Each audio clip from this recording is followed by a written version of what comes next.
Yes, guys, episode 13 of the Blue Balls podcast.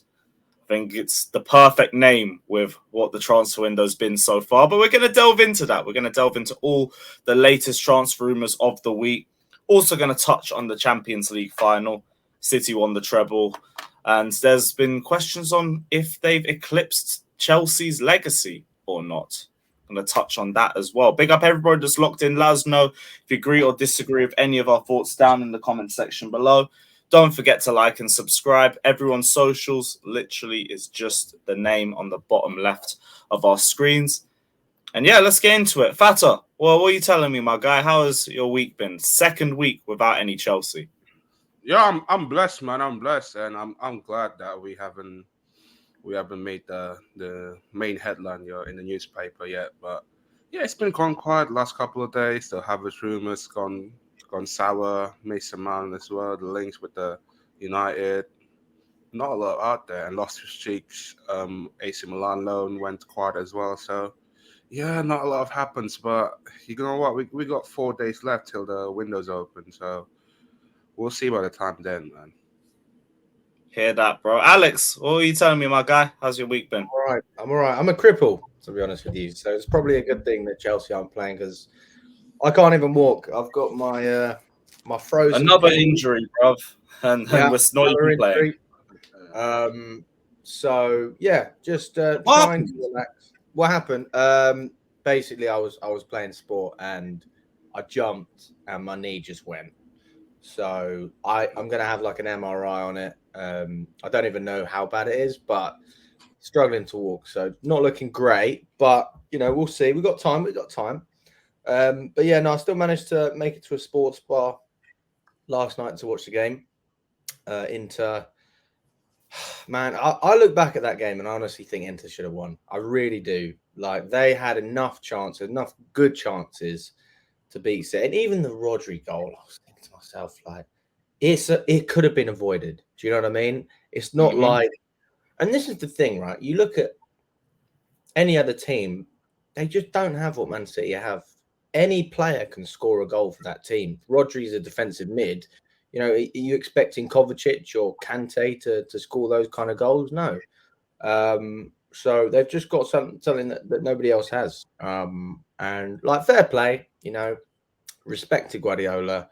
I actually do understand like the GOAT conversation. I really do. I think. Oh, that's been up there for a while now, but this might cement it. This is what I'm saying. Like he does deserve a lot of credit, and I tell you, if he was at Chelsea, I mean, we would love him. So you've got to appreciate that you've got a top quality manager, and league title, league challenges. It's never going to be really a good possibility of happening unless you invest heavily and you've got a great manager yourself. And also you need the time to build on it. So until Guardiola leaves, I mean, they're just going to keep dominating and there's no reason why they can't go out and win another one. So it's a bit depressing, to be fair. We can't sing "You'll Never Win That" anymore. Champions of Europe, that's gone. So yeah, what have we got now? Hey, man? It's just another one that's graduated from the kiddie table and can laugh at Arsenal. That's the way I look at it. You have to try and find the positives in these sorts of situations. Obviously, Kev, big up to yourself as well, bro. I hope you're doing well. What was your thoughts on the Champions League final as well, bro? I fell asleep after 60 minutes, man. I fell asleep, but I woke up in a pool of dribble, and all I heard was, go! I woke up thinking, hopefully it's Inter, and Man City scored, and I was thinking, that's it. So I fell back to sleep, and it finished 1-0. The game was shit. All it was is City keep the ball, and Inter was just looking to get them on a counter attack. That's all you can do against City, really. Inter came up with the game plan, which most teams are going to do. They nearly done it. I think Inter they had a couple of good opportunities. One where that donkey Lukaku was obviously on City's team. But it was close. It wasn't a bad game. I think Inter's style of football, that aggressive pressure and they win the ball back, good on them. And there was unlucky, but City deserved it. They've been the best team in the world by a long, long way. And it's got to going to catch some meeting to get him next season. You know, there's going to be a lot of teams after him, treble winners. But Guardiola's style of football, he's going to want to win again. I think they're going to be up there or thereabouts again next season. It's that deep. That's it for me, though, because I feel like they deserved it in terms of squad and how good they are, how much they've dominated throughout the season and on the run to the final. But I can't lie, Inter made a very good show of themselves in that game. Mm. If only they could cross a little bit better. And obviously the Lukaku stinker when he came onto the pitch. There was two. It wasn't just the chance he had. He blocked one of them as well. He missed the header. Like in the 6-yard box, he missed the header. All he had to do is just aim it there. And this guy might be the worst big game player there is. Yeah, he had one job. Lukaku had one job, and that's to save football, and he still blocked it. And you know what the worst was? I thought Inter attacked a little bit better with him on the pitch. They were starting to make a couple more chances, but the end product, it was just atrocious. He is one of the clunkiest players I have ever watched, and we can't bring him back. We can't bring him back. No, the most jarring thing is that I spoke to one of my boys last night in the sports pub that how on earth we're gonna erase his transfer value in the market right now. Like, what is he worth? How much did you pay for him? Well, look, what you got to think is, look, there's a couple of players in Inter Milan. There's Barella, there's Luciano Martinez, and there's the right back at Dumfries. There's got to be somewhere where we can say, you know what, we will offer you 40 million and you can keep Lukaku for one of you. You know, there's got to be a way where we can just get him out the fucking. Take out the wages, man. It's the wages. They're not going to pay 325 grand a week. Nobody's going to pay that. I wouldn't. Lukaku asked Chelsea to pay more of his wages for next season. It's not possible. It's not possible. Like, unless he's lowered that wages, there's no way, because at the moment our wage structure is a mess right now. How the hell did the last people in charge at Petr Cech and Maria what's her name? Marina. How the fuck did they sign him for 90 plus million on 325k? How the fuck? What was the thinking when they done that deal? He was a good player before, but there wasn't any thinking in terms of style of play, because I always say the one thing about the fallout of Lukaku and Chelsea, and that's Lukaku didn't fall out with Chelsea, the club. He fell out with Tuchel because of the system. This wasn't a transfer that was done thinking he's going to fit into Tuchel's system. We've worked with the manager, and this is 100% the transfer that he wants. It's just, we need a striker. Who's there that scored a lot of goals? Oh, Lukaku's there. He'd want to come back to us. Let's go and get him. There's no real thoughts about tactics or anything. That's why I've always had these board signings like a Lukaku or like Havertz the year before. One of those where the manager hasn't asked for the player, but we've got them because they've been on a good run of form. And they're basically the flavour of the month. It's just this one's held us back even more than any of the others because we actually trusted Lukaku to be our long-term player. Gave him stupid wages. He's the highest paid player, I think, in our club's history. And it's just completely blown up in our faces. Needs to just cut our losses. Whatever loss you make is whatever loss. I think the mistake was we overpaid Lukaku like a couple of years ago. We definitely overpaid him. Yeah, but I mean, to be fair, with the old regime, I mean, they didn't put that many players on 300 bags. I mean, Bowley's done that with Koulibaly. I think he's close to that. I think Sterling's definitely above that. You know, we're seriously overpaying with the Cucurella's wages as well. So, I mean, the list is endless. I mean, I could keep going on. So we just have to undo it, and it will take a couple of years. But, I mean, for me, you should try and set a precedent, and the precedent shouldn't be, right, cool, you can come to Chelsea. If you like it, great. If you don't, you know, pick up your wages and play somewhere where you would rather play, which is what Lukaku's doing. You know, as far as I'm concerned, do a Malouda. Send him with the under 18s, you know, the youth side. Let him train there. Show everyone else that if you're not going to, you know, take this club seriously, then we won't take you seriously. At the end of the day, it would work like that if he weren't our highest paid player. That's the thing. Well, but this is where Pochettino comes in. It's his decision. It's not Bowley's decision. If Bowley really, really wants to listen to the advice of a footballing man, Poch will know what to do. And I mean, for all we know, Poch might say, listen, we haven't got anyone else at the moment. We'll just have to stick with Lukaku for a year. It is what it is. But, from a fan perspective, it's just, I can't chant his name. I couldn't chant his name, 2 seasons ago. I couldn't do it. Why has anything changed? He was crap for us. He was crap this season. He was crap in the final. He couldn't even make the starting 11. Edin Dzeko is like, 38? He started ahead of him. 37. This is what I'm saying. And Dzeko had a great 60 minutes as well. Let's just highlight that. He had a great 60 minutes. And if he was able to play 90, he would have played 90. The only reason Lukaku came on was because Dzeko couldn't play any longer. Because, Inter Milan have got a freaking brilliant. They've got a £90 million man on loan, not paying the majority of his wages, and they could just bring him on. And such a great deal off that. It's just we're getting fucked for it. But the thing, what we've got to do is we've just got to cut ties with him, man. It's got an end. We can't have this guy representing our team. He's just the biggest donkey, the biggest flop ever. I actually hate the guy with a passion. Everyone says I look like him, and that pisses me off even thinking more, mate.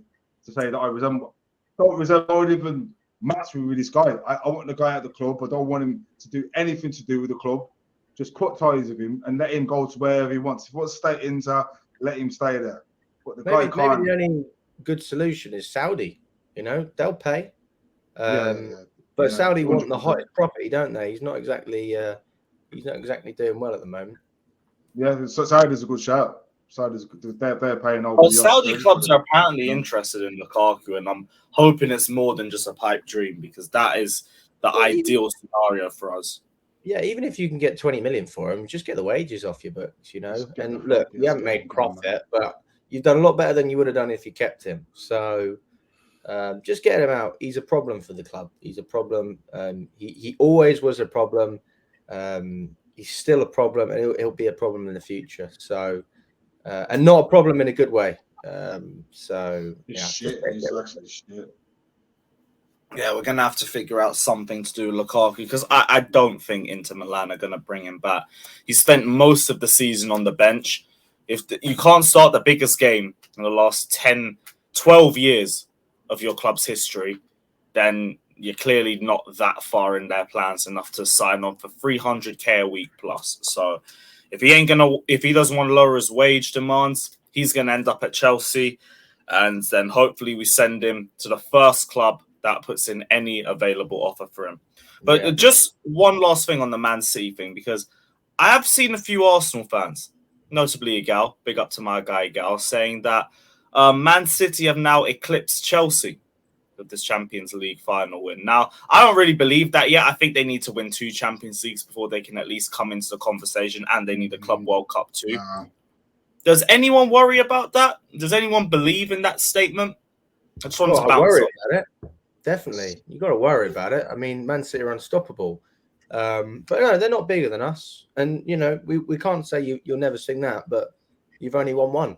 We've got 2. And also, we not just won the Champions League, we won the Europa League. And in Chelsea, we'll probably have another blip. At some point, we'll be able to win the Conference League as well. So we've literally won it all. We're going to continue to do that. Even if it's not the biggest competitions, we're going to keep picking up trophies. And at the end of the day, trophies are trophies. So, if Man City keep winning Premier Leagues, but we're picking up cups left, right, and centre as well, we still have league titles to show off. We still have European pedigree, and players still want to come to us. I mean, look, we're only going to get bigger and bigger. I was doing some. I was actually watching. This is a bit of a change of subject, but I was watching some of the MLB, the Major League Baseball highlights, and I was watching the Dodgers. And I saw Bowley in the background of one of the highlights. He is everywhere, this guy. He's at the Lakers. He's at the Dodgers. And he'll be back next season. Look, he has... I was looking at the wage bill there. Probably have about the 4th biggest wage bill out of everyone in Major League Baseball. So that goes to show. And also with the NBA as well. They're paying a lot of money out with the Lakers. So my point being, Bowley is not going to sit down and just accept this. I know we're investing in the long term, and a lot of people have already given up on this project, but we are going to be a force to be reckoned with. Wait until 5 years' time when Poch is still going to be in the job, most likely, because Bowley wants a man who's going to stay there for a long time. It's been like that with the Dodgers, and they've seen the success like that. So Bowley wants to try and reciprocate that. And now he's got a footballing man. He's got no excuse. And we're going to have the new stadium. Players. There's no reason why players won't want to continue playing for us. I think we can challenge for the Prem next season. We've got no European football. We've got a huge advantage over every other team. I think Newcastle might struggle.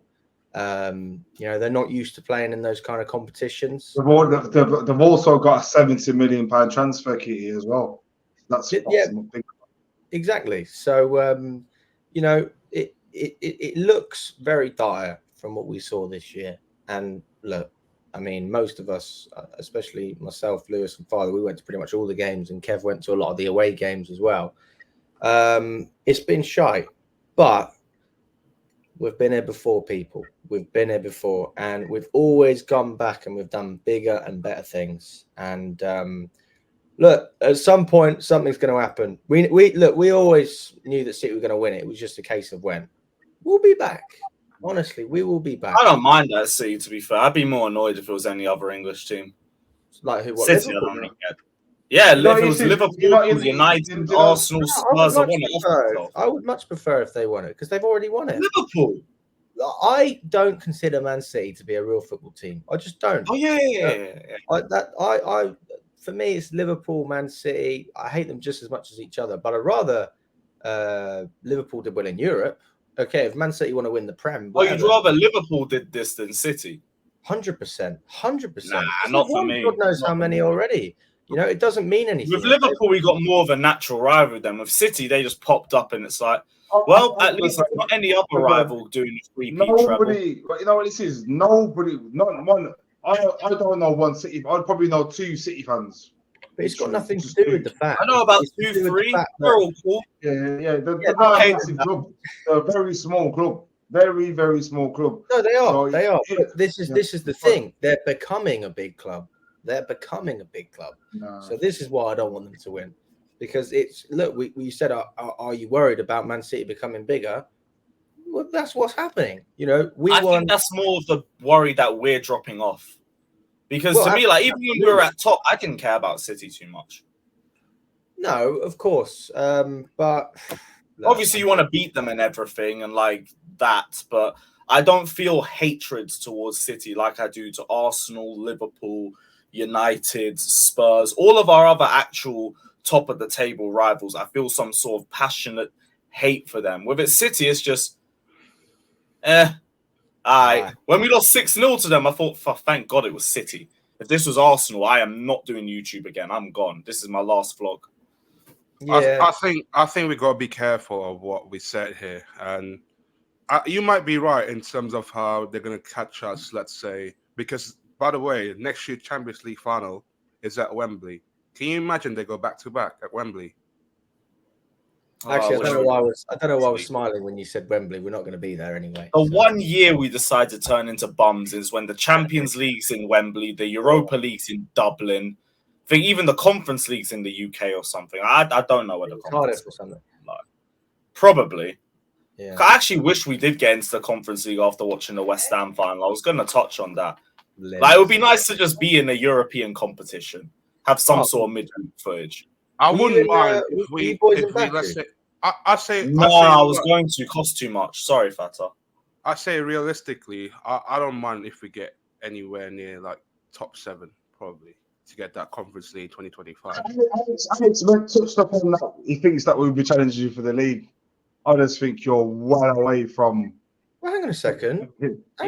Wow. We're going to have 4 weeks to prepare for matches when other teams are going to be playing 2-3 games. Doesn't matter, mate. It doesn't matter. Oh, you think we can contend for the league?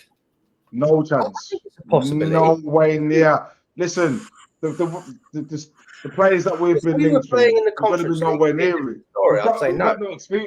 We've got no experience, mate, to be contending for any title. What?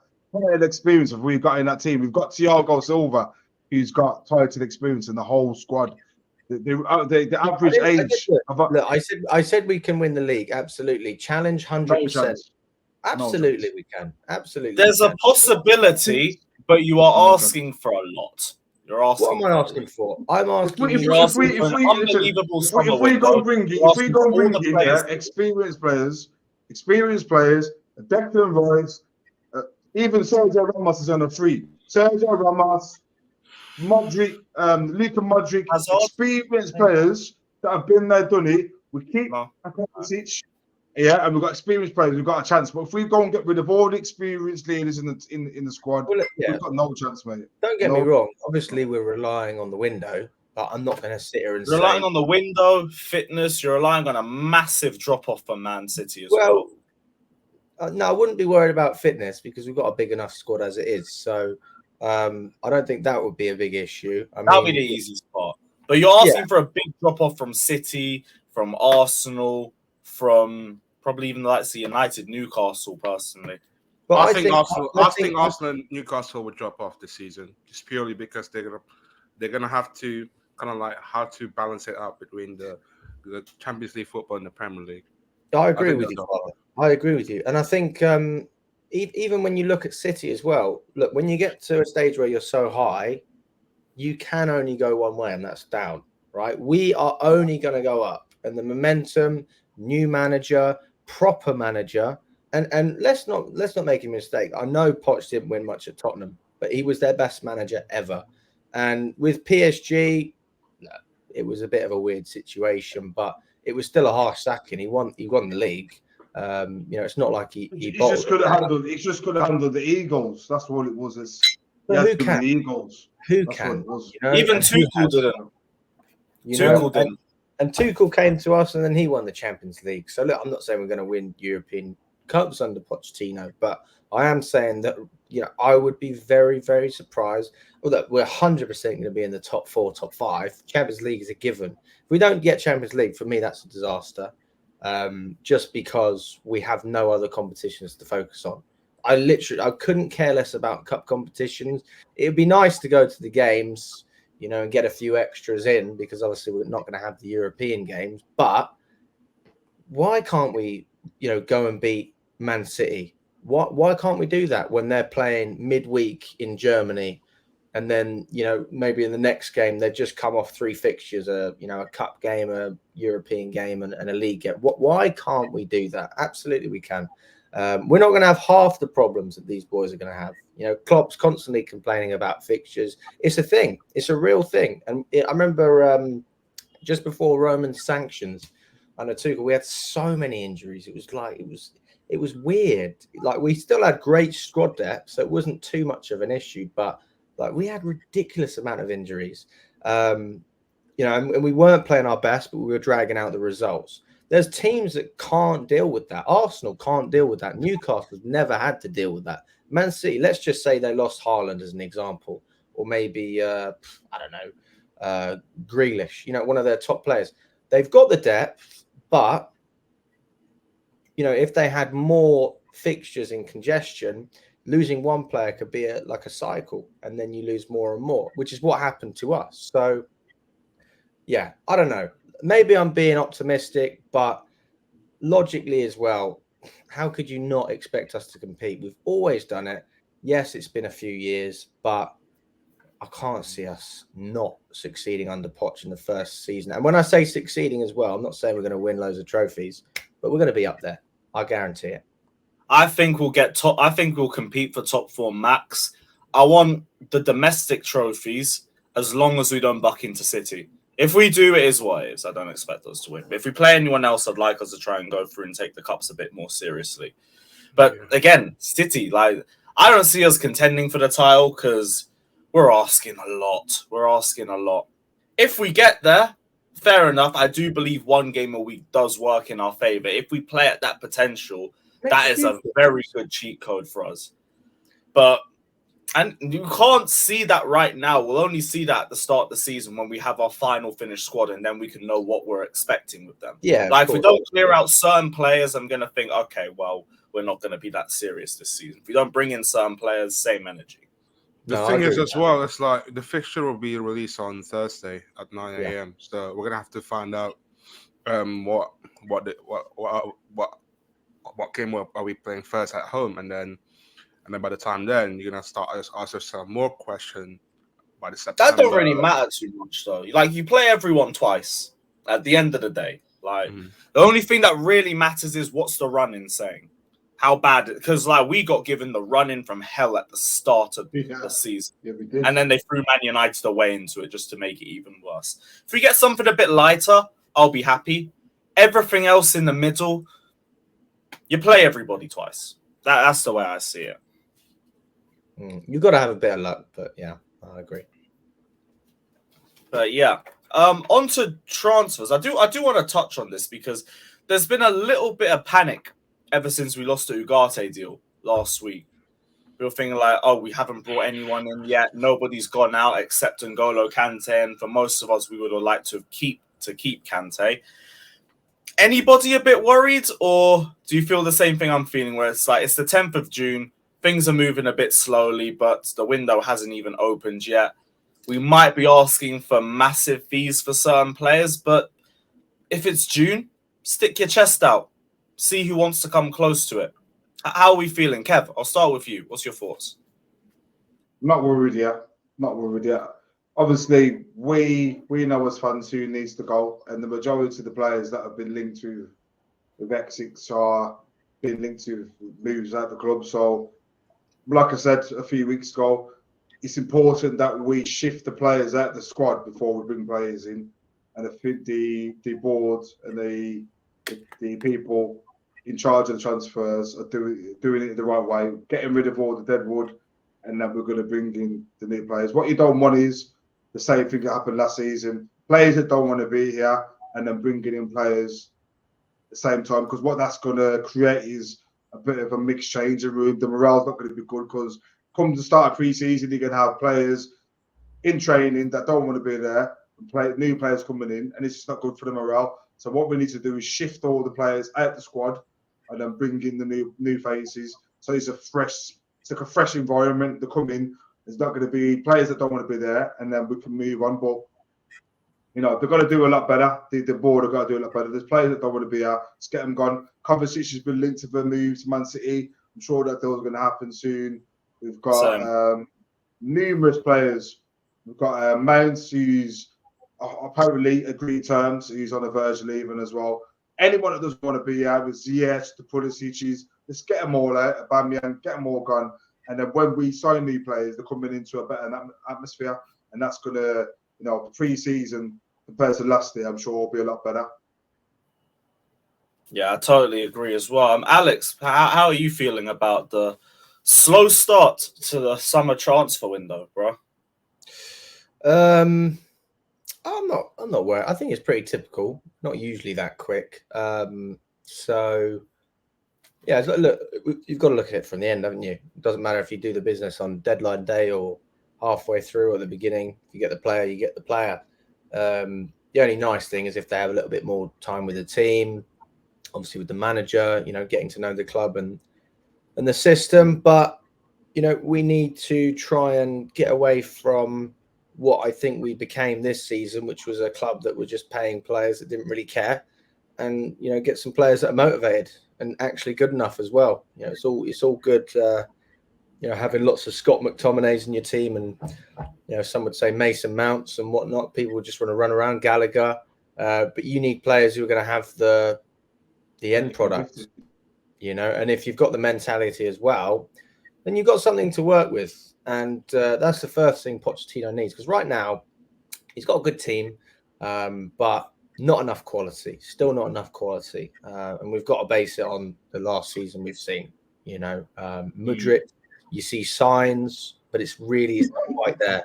It's same with Madueke. He looks like one of our best players, but it's still not enough end product. You can't blame it on him because he is relying on the team to try and create for him as well. But I don't want to go to an away game or a home game and see one player, doing well, but we're still not creating anything. I want to come out of that saying, you know what, we were nothing special, but we got the job done today. We had some grit, and everyone knew what their job was. Just like Inter, when with the final. Obviously, we're going to see much more attacking style, but yeah, Poch needs more quality, and the mentality will shift in itself. Even players that perhaps didn't want to be here, maybe they will. Maybe they'll change their mind under Poch. Maybe he'll be able to, to sway a few people. I know he wants to keep Mount. I think Mount would still be a good player for us, but at the same time, look, if you want to go, off you go. We need players who want to play for Chelsea. I hear that. One of our little bits of quality players has actually left. The only bit of movement that we've had. Farah, I'll start with you on this one. N'Golo Kante has agreed terms of Al Ittihad, 100 million euros a year. You know what? I would have liked to keep him as depth. I know Chelsea and Kante were at a bit of a stalemate with negotiations just based off the old injury issues and everything. But I think for the money that he's on, and also from a neutral perspective, with the injuries that have been apparent in his career the last few years, actually feels like the right time. It feels like the perfect time to let go of him. He still looks quality, still could play for a quality side, so he's kind of gone out on top. And that's so much money. So I found out, I researched it, and I found out 70% of our entire squad's wage packet is what N'Golo Kante is earning at Al Ittihad. It's ridiculous. 70%. What's your thoughts, bro? 70%, that is massive. And it's like 3,000 Mini Coopers too. Oh my God. Look, N'Golo Kante has won a lot, and he has been a part and also the key that winning the title in 2017. And I think since then he's been evolving a lot as a player and has becoming one of those serial winners. Win the World Cup, the Europa League, FA Cup, and then Champions League, Club World Cup, Super Cup. The guy wants it all. And I feel like the last couple of years since at the end of the last season, it's been massively declined, unfortunately, with the amount of hamstring injury that he's been sustained. And it's sad to see because for me, he's one of those DMs out there that I would love to keep him at the club for next season, just to give a bit more experience. But at the same time, we got to move on from some of these players that have been, at the moment, not contributing a lot for our football club. So, yeah, for Kante itself, like a move to Saudi would be benefit for him in that sense.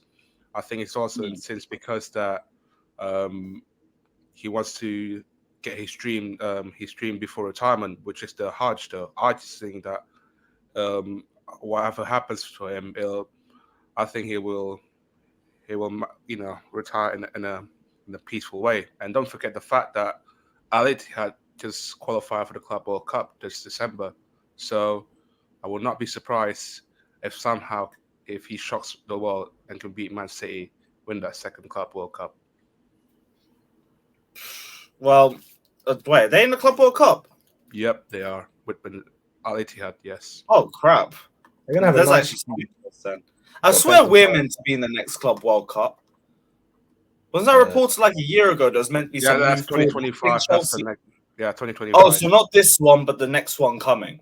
We're guaranteed to be in there? Yeah. I think Liverpool's meant to be in there too. How the hell does that work? I don't know, but I'm not gonna complain. Yeah, people are just making it up as they're going. Now, this Club World Cup, it's not an important thing, We're touching upon Kante. The guy is an absolute living legend for this club. He's one of them players that leaves. He can leave with his head up high, held high. Injuries haven't done him well. I think he hasn't been managed properly to an extent, but he's he's going out on a low. But I just want to see him do well. Go to Saudi Arabia. He's 32 years old. Just live the rest of his career out and just do well over there. And I'm sure over there it's going to be a walk in the park for him. He's not going to be under pressure to perform every single week like Chelsea.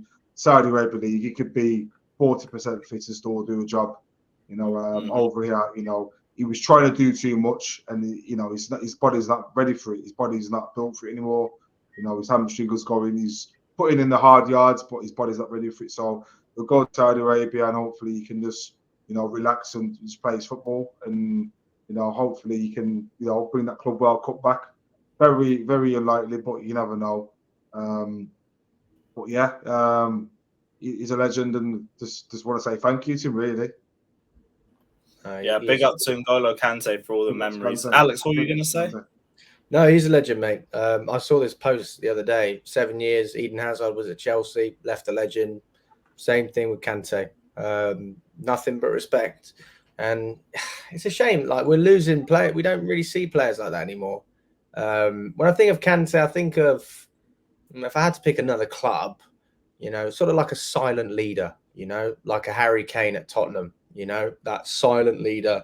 He doesn't necessarily talk a lot, but you can see with his actions, everyone looks up to him. Everyone respects him. He's the kind of player that people would join your club just so that they could say, I played with Kante. Yeah, the best ever in his position when at his best. I don't think anyone could argue with that. He'd get into any team, even a Guardiola team. He's got the ability to pass the ball out from the back. We saw it under Sarri. He can play box to box. And he's got an eye for a goal every now and then as well. So I actually think as Kante developed more at Chelsea, he improved on the ball. Whereas when he started off with Conte, he was a little bit more restricted. But he was better defensively. So, yeah, really, really great memories. And, you know, I just wish the best for him out in Saudi, and I'm sure he'll do really well. Same. Just to touch on last thing on Kante, because it just came into my head. What's everyone's favourite N'Golo Kante memory? Fata, start off with you, man. I'll put you on the spot first.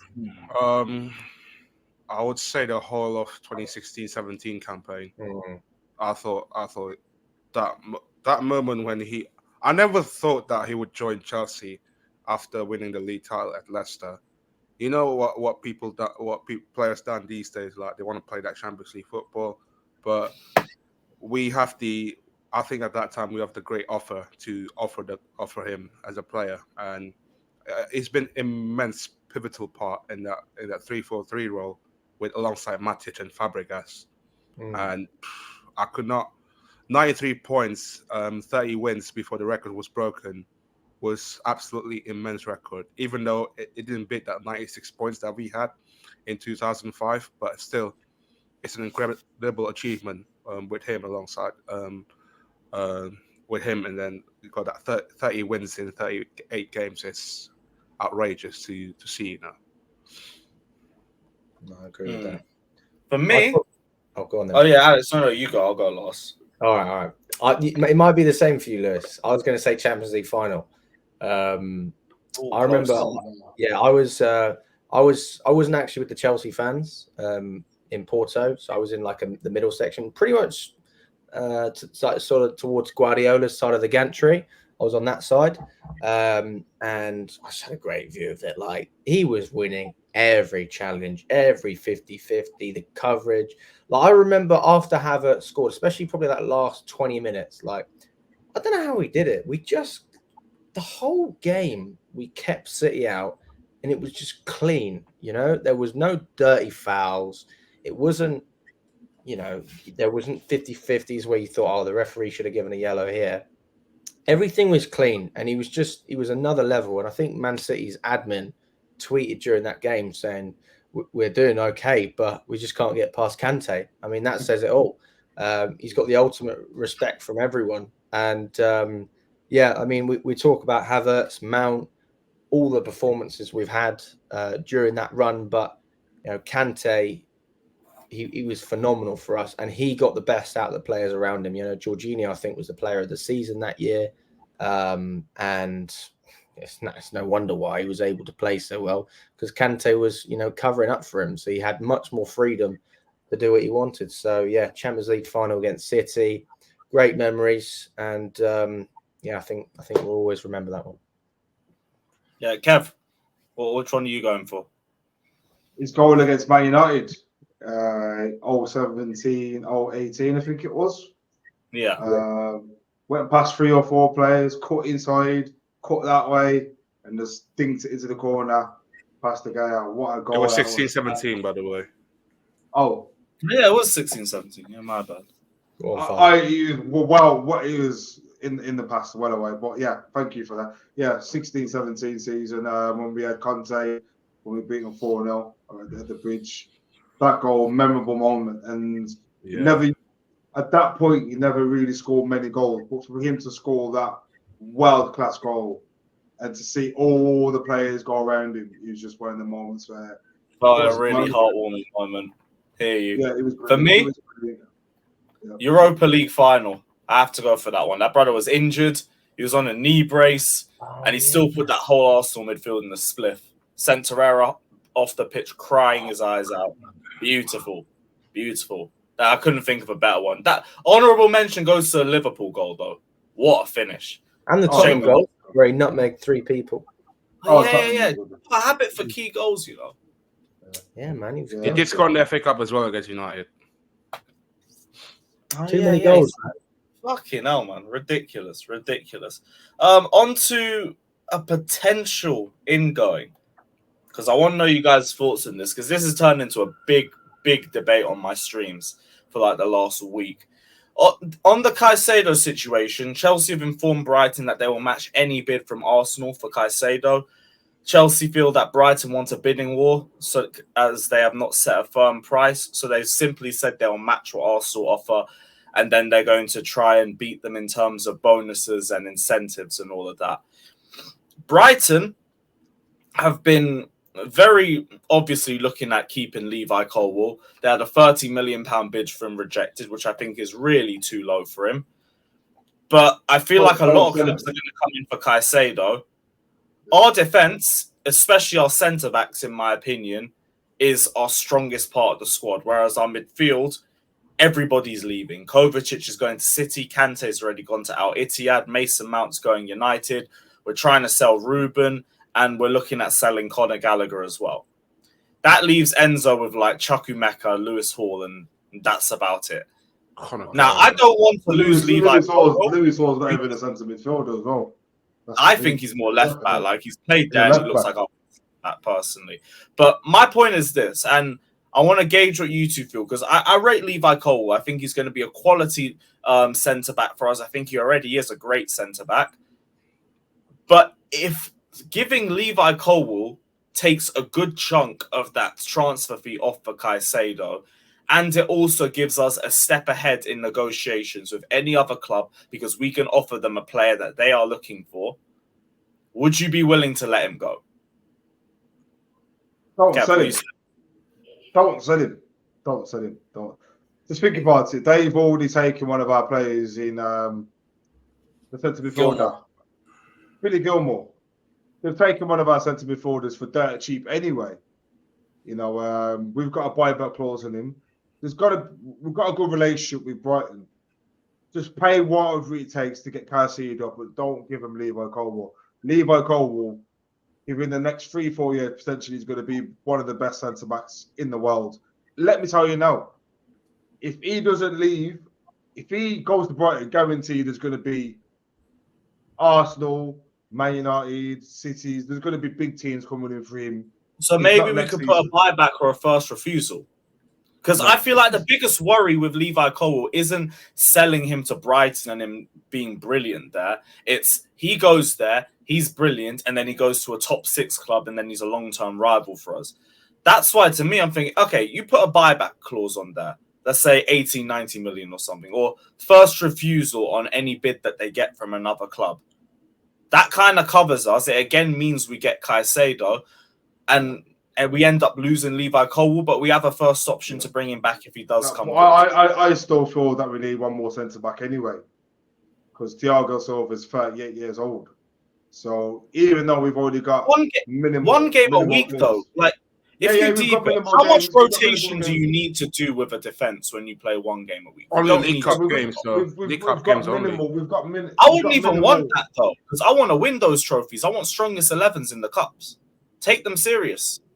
Yeah, and we're going to be. If you said take them serious, let's say if we get the easiest run until let's say latter stages, maybe if we bump into, let's say, one of the big teams in the semis or even the finals done, Even then, that's like one midweek a month, and then you have the other 3 free. That's why, for me, like, you're playing your strongest 11 in the cups and in the league. I'm not expecting to see a lot of rotation. Maybe 15, 16 players rotated within the squad at a max, and that's it.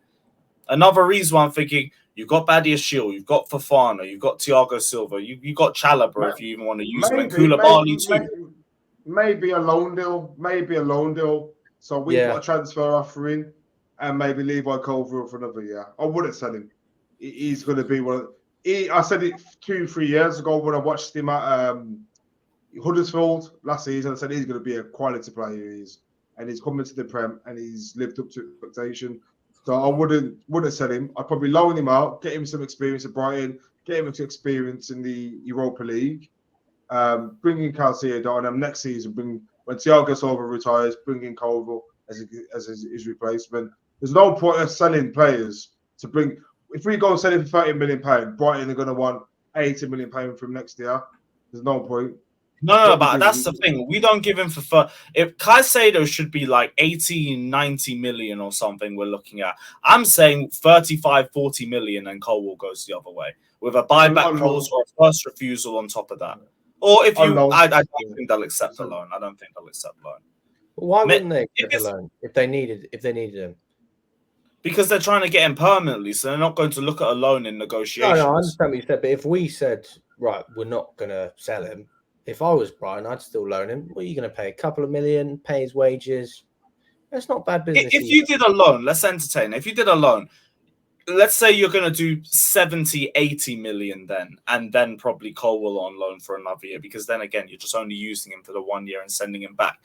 I think that's something we could universally agree on, but I don't think that's going to come into play right now. I feel like the main aim is they're going to try and get Colwill in on a permanent, and that's kind of where the stalemate is between them. But I'm guessing you're on the same side as well, Alex. You wouldn't sell him.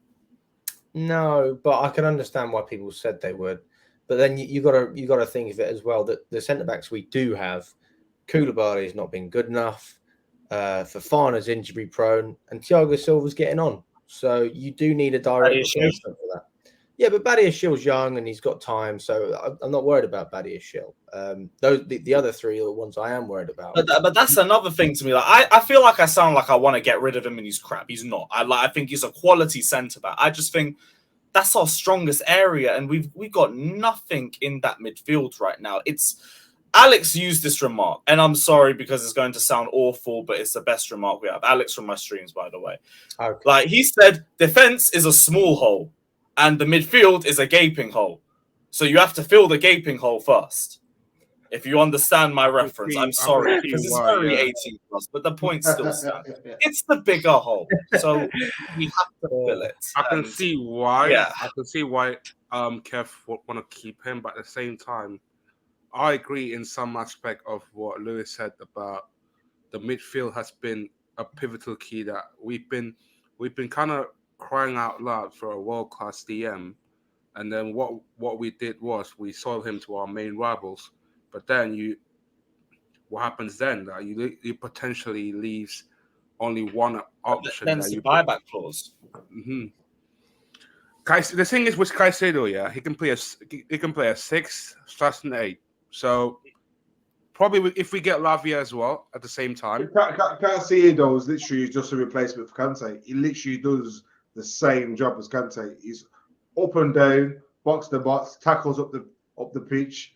He's a good ball carrier as well. He's just a Kante replacement. But I want him so badly though. Pause. Does he score goals? No, not really. No. Not really. But like, you're not really demanding goals from your midfield. I mean, because if you're looking at that aspect as well, that's where you look at Rice and you say, well, actually, I'd probably rather have him. But then you are going to pay more as well. Declan Rice is your dream DM. That guy it's not even about his ability on the ball. It's just because his personality. He's going to bring your personality to the changing room. He's going to bring your leadership to the dressing room, and he's just going to win the. Even though it's only the third tier of European football, he's just going to win the European Cup.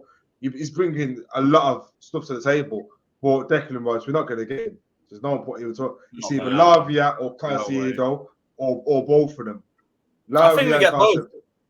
Yeah. We're looking for 2 midfielders, maybe 3. Like, look how many midfielders are leaving. We gotta bring in at least 2.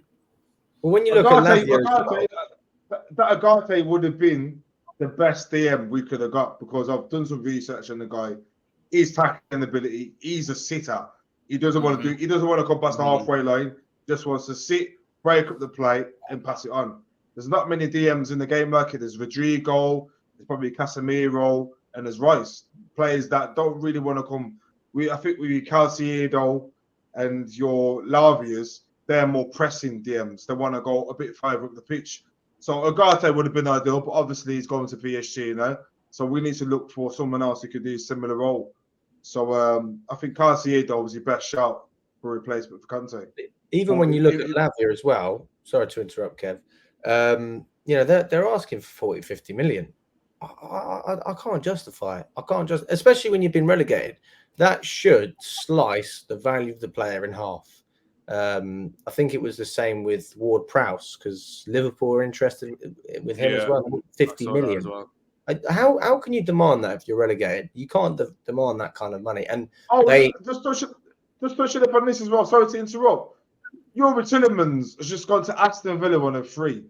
We need a centre midfielder who can shoot, who can pass. I am not losing sleep. And he's just gone there for fun. Your Tillemans is a baller. I don't care. I rate the guy. He's got zero work rate. That brother in transition is a nightmare. I get what you're saying. He's got a good pass on him. I think he's technically sound. But the athleticism is not there. But think about it from a business perspective and a leadership perspective. You're paying absolutely zilch for a guy. Tillemans don't really strike me as a leader, though. No, this is the thing as well. He was captain for Leicester. He was vice captain there last season for Leicester, wasn't he? Was he? So yeah. We captain as relegation. I mean, that doesn't really mean much. And also, if you look at it as well, I think we've probably saved a bullet, like Lewis said. The fact that he's chosen Aston Villa over Arsenal, over Chelsea, that shows his mentality as well. Aston Villa's a pretty decent sized club, but you're not going to challenge, are you? So he wants to be the main man in the team. He doesn't want to be in a winning team. It's a bit like when St. Maximin wanted to stay at Newcastle. He signed like a 7-8 year deal with Newcastle. And then, funny enough, they started to, they got the new owners. But he was happy to be in a relegation fighting team and just be the main man. And there's some players that are like that. And there's nothing wrong with it. But, you can't, I don't think you can lose sleep over it if you're a bigger team and you couldn't sign someone like that, because they didn't have the ambition to take the risk and risk losing their starting place every week. Yeah, we'll see what happens with the Caicedo situation, because this is going to drag for a good while. So I don't think this is going to be the only time we have this conversation. But I wouldn't be shocked if Colwill ended up going the other way. I really wouldn't be too shocked. I just hope they had a buyback clause, something favourable if that becomes the case. But if we end up keeping Levi Colwill, that's still a win in our books. Whatever happens, midfield, though, doesn't need to be sorted. Just wanted to touch before we wrap up, because we already spoke about the Havertz to Real Madrid stuff and everything. They're about 10 million off on valuation. I kind of feel confident this deal is going to get done. What do you feel about Arsenal being interested? Is there any change in your mind in terms of selling Havertz if it was to potentially go to Arsenal? I'd rather he went to Arsenal. I'd rather he went to Arsenal. Just sell him to anybody. Just sell him to anybody. Just get him out. I'm glad you guys have the same thing as me. Some people are like, "Oh, let's not sell to a rival. We're going to strengthen a rival." I don't think so. Lewis, you said the other week it's going to be a common thing now selling to other teams within the Premier League because the amount of money which is getting thrown around. Havertz has done fuck all in the last 2 years. If Arsenal want to take him, they've just fucked up themselves, because they're going to see a player who doesn't run. He's fucking got, on FIFA, you got your ratings of strength. That guy's got 12 rating on fucking strength. Guy's got no strength, no pace, no skill, can't fucking finish. If I want to take him, I will go to North London myself and say, "Here you go, let's fucking take him." So if they want to, does he even start there? No, I think Jesus still start ahead of him. Because this has been my thing. Arsenal want him to be a bench warmer. If we're going to be realistic, be a depth signing. Real Madrid want him as a depth signing, as someone to put in a position if they have players that are injured. Here, we talk about how we have to start him every game, how he's our best attacker, and how we need to build the team around him. Does anyone find it a bit weird that we talk about building the team around someone that teams at the top level want to use as a bench warmer? Because this really, really frustrates me, bro. And this is what I mean when I say there is a lot of players that need to go, because a lot of players that we think are good, people would sign probably only to be bench warmers. Mount to United is another thing. I think if he joins Man United, he's not starting in the United side that's contending for the title. Yeah. He'll be a valuable squad player for them, do a decent job with them there. That is it. I can see why Arsenal trying to approach him again. Like, I think that bench warmer word, I think it would. I can't lie, because Arsenal are going to play a Champions League football next season. I can understand why they would want him in the team, just purely because of the rotation. And I just think would you want to risk like a club like Arsenal? Would you want to risk there? We've already done once with Jorginho. Look what happened. But okay, like from the family's perspective, okay, he went there trying to sabotage the league, but on a real, I think with Kai Havertz, I just don't think that another Premier League club would suit him. I think he's more of a high pace line like Real Madrid, in my opinion, and I think that's his preferable destination compared to the Arsenal. Plus, you get to the fact that Real Madrid also wants Harry Kane as well to be part of the squad because Benzema's already gone. So the ball's on the Chelsea board at the moment in time, because yes, you want to. I think the transfer value last time they put that 52 million quid apparently for Real Madrid. 52 million plus add-ons, yeah. Yeah, I'd take that. That is the one that kind of like, okay, either Real Madrid take it or leave it. I wouldn't mind for 52M, but 62M, it kind of sounded like you trying to scare them away. I don't know if it's to scare them away though. I feel like it's what we said earlier at the start of the stream. It's June. You can put a high valuation on these sorts of players and see how close teams could get to it. If you get to mid-July, August, that's when I'd start saying, okay, you got to lower that to about 40 to 45 and see who just wants to take this guy off our hands. But for now, put 52 million plus add-ons. You never know. You could get someone that would take that or negotiate close to that. With Mount being put up for 70 plus 10, we're not going to get that. We could probably push it to about 55 or 60 if we're lucky, just off negotiating to that amount. If we're lucky as well, I'd just take 40 million for both. Literally, I'll just take. We need to get these men out of the team. They're not doing. I know, but like, there's no rush in it. It will happen this summer. Yeah, if we get lucky, let's say. Oh, sorry, Kurt. Let's say if they're taken over by the Qataris, I think we're gonna get at least 65 to 70 mil max. Oh, what, you think they pay more? That's stupid. If the Qataris taking over, people say that just because they got money doesn't mean they're stupid. Look at Newcastle and Saudi; they haven't actually spent that much. It might sound crazy, but I think that where they spend their money at United, if they do get it, it's going to be the facilities. That's the number one. They need, the stadium needs to be done, the training ground. Obviously, don't get me wrong, of course you're going to buy new players, but they're going to be pumping a lot of money into other things. So I don't think they're going to want to be overspending on players that really, can you justify that? I mean, I just don't see the hype in Mount though, when there's other players in the Prem that have done. Mount has done minimal numbers compared to other players in the Prem the last 2 seasons. So I don't see why Man United are hyping him over this guy that's over the last 2 seasons has got probably 10 assists and 5 goals. You got fucking James Maddison. I keep having to say it. You got James Maddison that done more last season for a relegation team. If we're going to offer £40 million, take it tomorrow. Let's get him out. If he doesn't want to play for us, get him out of the team, as well as Ziyech. Ziyech has done absolutely no numbers whatsoever. The guy doesn't even run for the fucking ball. He gets kicked off the ball every single time. Take £40 million from him as well. Just get these guys out the team, and then as soon as these guys are out the team, bring in some fresh plays that want to fight but don't want to run, and that are bringing in good numbers. Because if we hold it, I'm thinking we're going to get 60 million for Havertz, 60 million for Mount. We're a long way from fucking. No, we're on a different planet. I think you can justify Mount. I mean, last season he scored 11 goals and 10 assists in the Prem. So Mount. Yeah, Mount scored 11 goals. Yeah, in the Prem. You sure? I just looked it up. No, you never. Wait, when? It says 21, 22, 32. Yeah. 11 goals, 10 assists. Yeah, exactly. Not last season, like the season we finished third. Oh, the season before, yeah. He got like 2 assists and 2 goals this season. Last season, so, yeah. This season he's been crap. Let's not shy away from that. But we've seen how good he can be. That's why I'm not really Mount out per se. Like I'm kind of on the fence because I'm like, well, if you want to go.